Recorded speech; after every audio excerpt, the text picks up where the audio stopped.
नमस्कार दोस्तों, आज हम चर्चा करेंगे कक्षा 12 जीव विज्ञान का पहला चैप्टर है जीवों में जनन। जीवों में जनन चैप्टर एक ही वीडियो में पूरा समाप्त करेंगे, जो कि बोर्ड परीक्षा के लिए महत्वपूर्ण है। चलिए देर ना करते हुए देखते हैं इनके टॉपिकों को। पहला टॉपिक है जीवन अवधि। जीवन अवधि बच्चों क्या होती है, इसकी परिभाषा देखिए बच्चों। जीवों के जन्म से लेकर प्राकृतिक मृत्यु के समय को उस जीव का जीवन अवधि या जीवन काल कहते हैं। जीवों के जन्म से लेकर प्राकृतिक मृत्यु के समय को उस जीव का जीवन काल या जीवन अवधि कहते हैं बच्चों। अब हम बात करेंगे जनन। जनन प्रक्रिया कितने प्रकार होती है, जनन की परिभाषा। सृष्टि में अपनी जाति को बनाए रखने के लिए जीवधारी अपने समान संतति उत्पन्न करते हैं। इस क्रिया को जनन कहते हैं। सृष्टि में अपनी जाति को बनाए रखने के लिए जीवधारी अपने समान संतति या संतान उत्पन्न करते हैं। इस क्रिया को जनन कहते हैं। जीवों में जनन दो प्रकार से होता है बच्चों। नंबर 1 अलैंगिक जनन, नंबर 2 लैंगिक जनन। अलैंगिक जनन यह सामान्य रूप से निम्न श्रेणी के जंतु एवं पादपों में पाया जाता है। इसके प्रत्येक जीव संतति उत्पन्न करने की क्षमता रखता है। इसके फलस्वरूप उत्पन्न संतति अपने जनक के समरूप होती है। इस जनन में सिर्फ एक जनक की आवश्यकता होती है। इससे जो संतान उत्पन्न होती है उसे हम क्लोम कहते हैं, जैसे अमीबा, शैवाल, कवक आदि। अब हम बच्चों पढ़ेंगे लैंगिक जनन। इस जनन के लिए दो विपरीत जनकों की आवश्यकता होती है। जनन अंगों में युग्मकों का निर्माण होता है। यदि नर युग्मक व मादा युग्मक का निर्माण अलग अलग जंतुओं में होता है, तब ऐसे जंतुओं को एक लिंगी जंतु कहते हैं या एक लिंगी कहते हैं, जैसे मनुष्य, केंचुआ, जोंक आदि लैंगिक जनन के उदाहरण हैं। अब हम बच्चों पढ़ेंगे अलैंगिक जनन की विधियां। इसे निम्न भागों में बांटा गया है। नंबर 1 द्विविभाजन। इस जनन में एक जनक बीच में से टूटकर दो भागों में विभाजित हो जाता है। नए संतान की उत्पत्ति होती है तो उससे द्विविभाजन कहते हैं, जैसे अमीबा, यूग्लिना, प्रोटोजोआ आदि द्विविभाजन के उदाहरण हैं। अब हम पढ़ेंगे बीजाणु जनन। बीजाणु जनन में जीव बीजाणु उत्पन्न करते हैं और अंकुरित होकर संतान उत्पन्न करते हैं। बीजाणु जनन कहते हैं, जैसे शैवाल, कवकों, पेनिसिलियम आदि बीजाणु जनन के उदाहरण हैं। बीजाणु जनन में जीव बीजाणु उत्पन्न करते हैं और अंकुरित होकर संतान उत्पन्न करते हैं। बीजाणु जनन कहते हैं, जैसे शैवाल, कवकों, पेनिसिलियम बीजाणु जनन के उदाहरण हैं। नंबर 3 मुकुलन। पौधों की मृत कोशिका पर एक उभार मुकुल बनती है। मुकुल वृद्धि करके मात्र पौधे से पृथक होकर नया पादप बनाती है, जैसे ईस्ट में। पौधों की मृत कोशिका पर एक उभार मुकुल बनाती है। मुकुल वृद्धि करके मात्र पौधे से पृथक होकर नया पादप बनाती है, जैसे ईस्ट में। नंबर 4 विखंडन। विखंडन की परिभाषा देखिए बच्चों।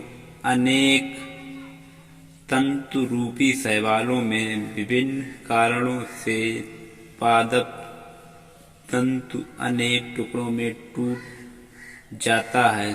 सभी टूटे हुए टुकड़े वृद्धि करके पर्ण तंतु का निर्माण कर लेते हैं, जैसे यूलोथ्रिक्स, स्पाइरोगाइरा आदि विखंडन के उदाहरण हैं। अब हम पढ़ेंगे पुनरुद्भवन।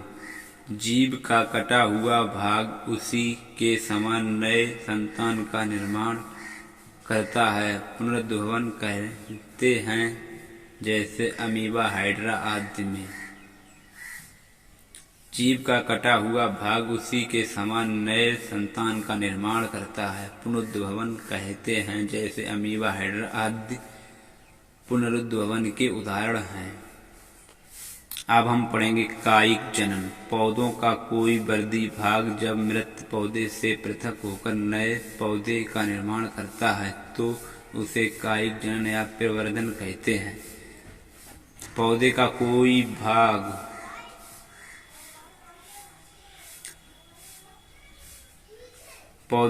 कोई वर्दी भाग जब मृत पौधे से पृथक होकर नए पौधे का निर्माण करता है तो उसे कायिक जनन या प्रवर्धन कहते हैं।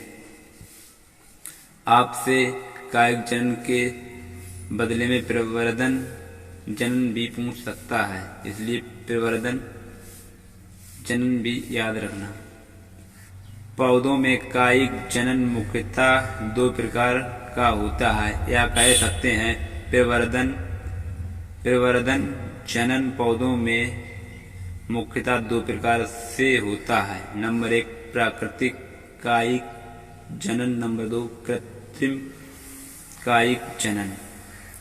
प्राकृतिक कायिक जनन बच्चों जो होते हैं जो प्राकृतिक द्वारा अपने आप क्रियाकलाप होते हैं, और कृत्रिम कायिक जनन बच्चों वो होते हैं जो मनुष्य द्वारा किए जाते हैं क्रियाकलाप पौधों में।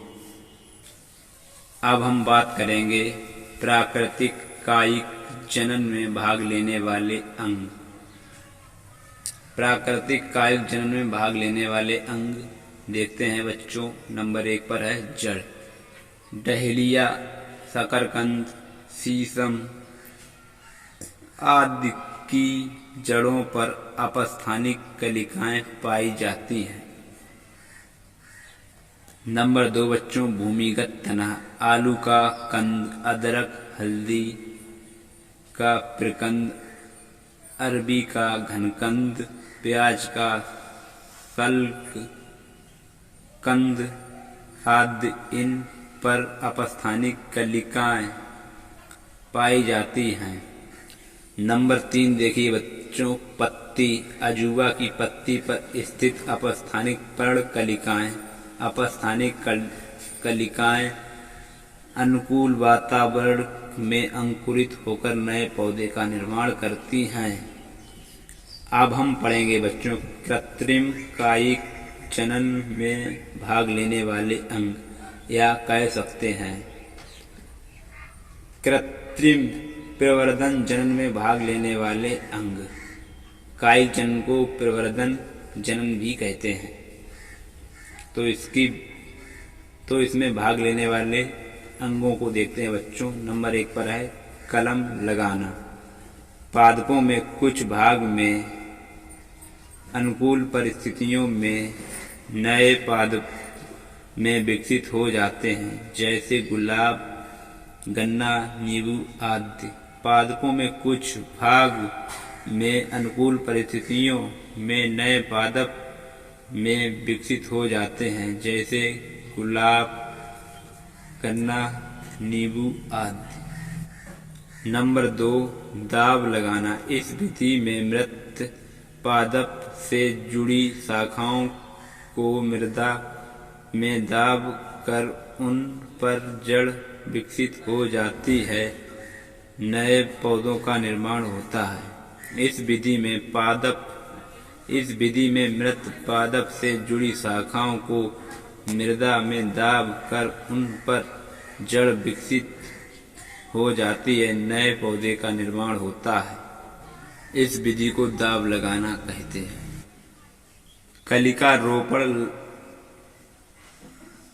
लगाना, यह पैबंद विधि का ही एक रूपांतरण है। इस विधि में साधारण जाति के पौधे के तने पर छाल की गहराई तक एक तिरछा टी के आकार में काट देते हैं। इस काट में उसी जाति के अच्छे पौधे की कलिका को सावधानी पूर्वक रोपित कर देते हैं तथा अच्छी प्रकार से बांध देते हैं।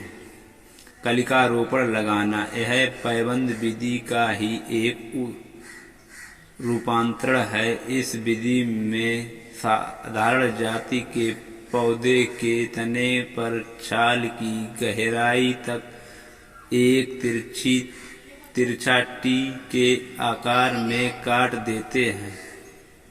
इस काट में उसी जाति के अच्छे पौधे की कलिका को सावधानी पूर्वक रोपित कर देते हैं तथा अच्छी प्रकार से बांध देते हैं।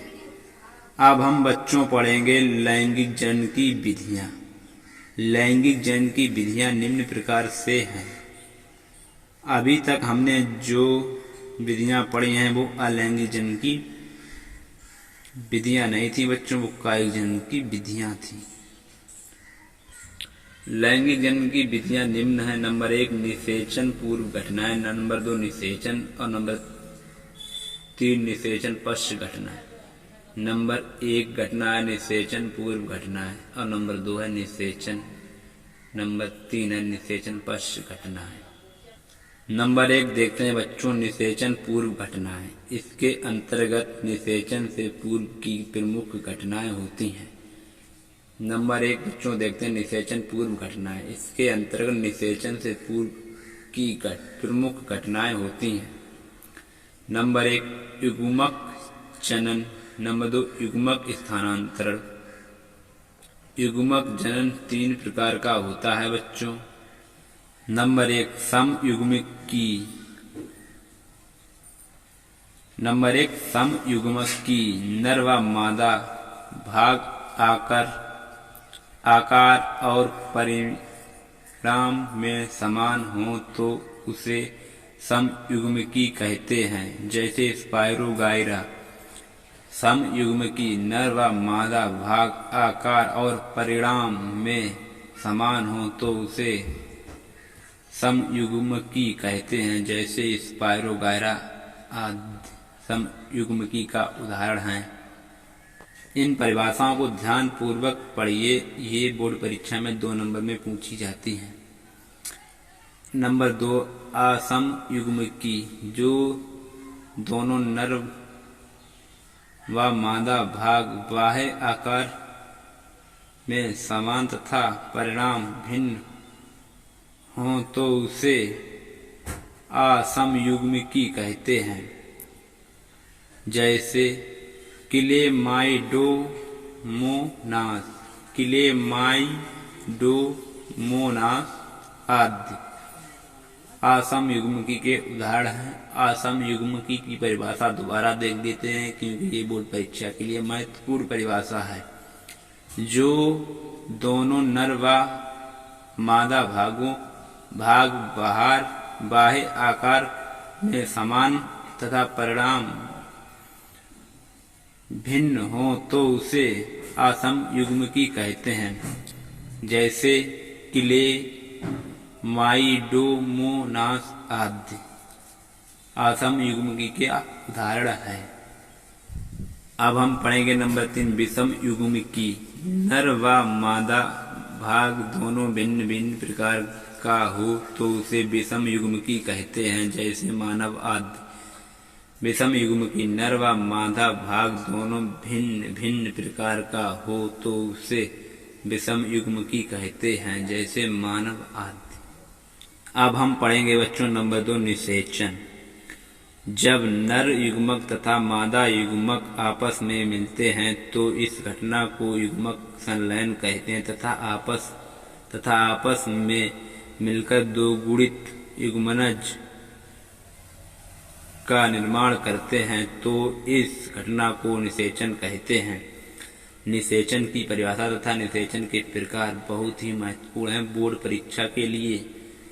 जब नर युग्मक तथा मादा युग्मक आपस में मिलते हैं तो इस घटना को युग्मक संलयन कहते हैं तथा आपस में मिलकर द्विगुणित युग्मनज का निर्माण करते हैं तो इस घटना को निषेचन कहते हैं। जैसे कि बच्चों आपने परिभाषा में पढ़ा है, जब नर युग्मक तथा मादा युग्मक आपस में मिलते हैं। इसका उदाहरण एक तरफ लिख लेते हैं बच्चों नर युग्मक, दूसरी ओर लिख लेते हैं मादा युग्मक। नर युग्मक शुक्राणु होते हैं बच्चों, मादा युग्मक में अंडाणु होते हैं। जब ये आपस में मिलते हैं या संलयन करते हैं तो यह द्विगुणित युग्मनज का निर्माण करते हैं तो इस प्रक्रिया को युग्मनज कहते हैं या निषेचन कहते हैं। युग्मनज का निर्माण होता है तब इस क्रिया को निषेचन कहते हैं। अब हम पढ़ेंगे बच्चों निषेचन दो प्रकार का होता है। नंबर 1 बाह्य निषेचन, नंबर 2 आंतरिक निषेचन। नंबर 1 पढ़ते हैं बाह्य निषेचन। जब युग्मकों का संलयन मादा के शरीर से बाहर होता है तो उसे बाह्य निषेचन कहते हैं। यह मुख्यतः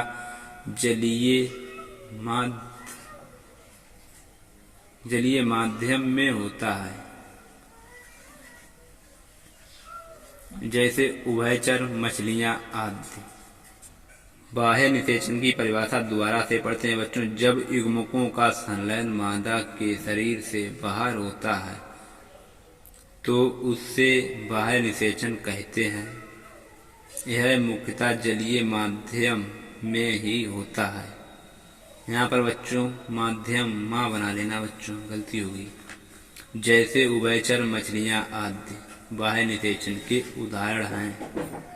अब हम बच्चों पढ़ेंगे आंतरिक निषेचन। जब युग्मकों का संलयन मादा के शरीर के अंदर संपन्न होता है तो उसे आंतरिक निषेचन कहते हैं। जैसे मनुष्य, बंदर, गाय, खरगोश आदि आंतरिक निषेचन के उदाहरण हैं। जब युग्मकों का संलयन मादा के शरीर के अंदर संपन्न होता है तो उसे आंतरिक निषेचन कहते हैं। जैसे मनुष्य, बंदर, गाय, खरगोश आदि आंतरिक निषेचन के उदाहरण हैं। निषेचन पश्च घटना। जब युग्मनज विकसित होकर भ्रूण का निर्माण करता है तो इसे ही भ्रूण उद्भव कहते हैं। इस घटना को ही निषेचन पश्च घटना कहते हैं। जब युग्मनज विकसित होकर भ्रूण का निर्माण करता है तो इसे ही भ्रूण उद्भव कहते हैं या इस घटना को निषेचन पश्च घटना कहते हैं।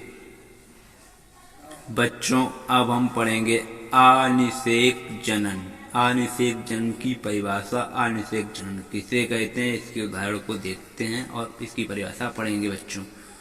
बिना निषेचन के मादा युग्मक से नए जीव की उत्पत्ति को अनिषेक जनन कहते हैं। बिना निषेचन के मादा युग्मक से नए जीव की उत्पत्ति को अनिषेक जनन कहते हैं। जैसे मधुमक्खियों में, सरीसृपों में, पक्षियों में, पौधों में बिना निषेचन के फल बनने की क्रिया को अनिषेक फलन कहते हैं। इन फलों में बीज नहीं होते हैं। अनिषेक जनन। अनिषेक जनन की परिभाषा दोबारा से पढ़ते हैं बच्चों। बिना निषेचन के मादा युग्मक से नए युग्मक की उत्पत्ति को अनिषेक जनन कहते हैं। जैसे मधुमक्खियों में, सरीसृपों में, पक्षियों में, पौधों में बिना निषेचन के फल बनने की क्रिया को अनिषेक फलन कहते हैं। इन फलों में बीज नहीं होते हैं। अब बच्चों हम पढ़ेंगे युग्मक जनन। उच्च श्रेणी के प्राणियों में युग्मक जनन द्वारा शुक्राणुओं तथा अंडाणुओं का निर्माण क्रमशः वृषण एवं अंडाशय में होता है। उच्च श्रेणी के प्राणियों में युग्मक जनन द्वारा शुक्राणु तथा अंडाणु का निर्माण क्रमशः वृषण तथा एवं अंडाशय में होता है। शुक्राणुओं का निर्माण वृषण में होता है बच्चों, अंडाणुओं का निर्माण अंडाशय में होता है। अभी आपने निषेचन का उदाहरण देखा था। शुक्राणु का निर्माण शुक्र जनन कहलाता है, अंडाणुओं का निर्माण अंड जनन कहलाता है। शुक्राणुओं का निर्माण शुक्र जनन कहलाता है, अंडाणुओं का निर्माण अंडाणु जनन या अंड जनन कहलाता है। आशा करता हूं कि आपको यह वीडियो बहुत ही अच्छा लगा होगा। हमारे देसी स्मार्ट स्टडी क्लासेस में आपको इसी प्रकार से हाथ द्वारा लिखे हुए नोट्स को प्रोवाइड कराया जाएगा। इसीलिए आप हमारे चैनल को लाइक, शेयर, सब्सक्राइब और कमेंट करना ना भूलें। जय हिंद, जय भारत।